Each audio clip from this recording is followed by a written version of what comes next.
ये कहानी उस समय की है जब हम आज से भी ज्यादा उन्नत हुआ करते थे। उस समय हमें ये ज्ञान था कि कैसे हम अपनी शारीरिक ऊर्जा का सही इस्तेमाल कर सकते हैं। आज के समय में जो काम हम मशीन्स के द्वारा करते हैं, वही काम हमारे पूर्वज अपने चक्रों की ऊर्जा से कर सकते थे। उस समय के लोग आज के समय से बहुत ज्यादा शक्तिशाली थे। ये कहानी शुरू होती है उस समय के एक देश से जिसका नाम है ब्रह्मदेश। इस देश की संस्कृति ऐसी है कि यहाँ योद्धाओं का बहुत सम्मान किया जाता है। इसलिए हर कोई एक योद्धा बनना चाहता है और अपने देश में एक बड़ा ओहदा पाना चाहता है।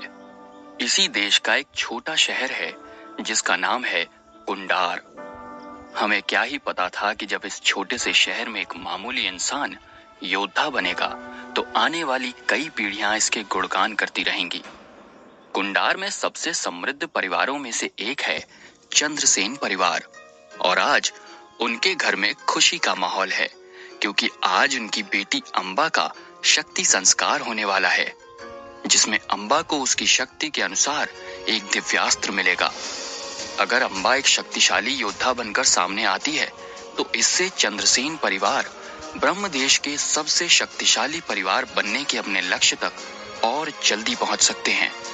चंद्रसेन परिवार के मुखिया विक्रमादित्य चंद्रसेन अपने महल के कमरे में टहल रहे थे। उनके चेहरे पर थोड़ा तनाव था।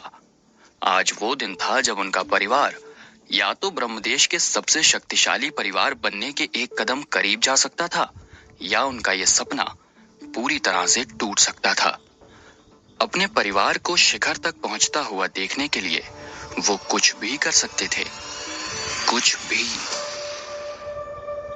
चंद्रसेन इन्हीं विचारों में लीन थे कि तभी उनकी नजर अपनी बेटी अंबा पर पड़ी, जो उनके कमरे के बाहर ही खड़ी थी। अंबा को देखकर मानो विक्रमादित्य के चेहरे से सारा तनाव मिट गया। उनके चेहरे पर एक हंसी आ गई और उन्होंने अपनी बेटी को देखकर अपनी बाहें फैला दी। अंबा भी दौड़ते हुए अपने पिता के गले से लिपट गई। विक्रमादित्य को तो यकीन ही नहीं हो रहा था कि उनकी बेटी अब 18 साल की हो गई है। उन्होंने अंबा के चेहरे को ध्यान से देखा और फिर उसके भावों को पढ़ते हुए कहा, डर लग रहा है? थोड़ा सा। अंबा ने थोड़ा सहम कर जवाब दिया, फिर थोड़ा रुक कर बोला, मैंने सुना है कि शक्ति संस्कार में स्वयं भगवान इंद्र हमारे ऊपर वज्रपात करते हैं। पिछली बार सूर्यवंश परिवार के राजकुमार ने जब शक्ति संस्कार में भाग लिया था तो भगवान इंद्र के वज्र के तेज से वो पिघल गए थे।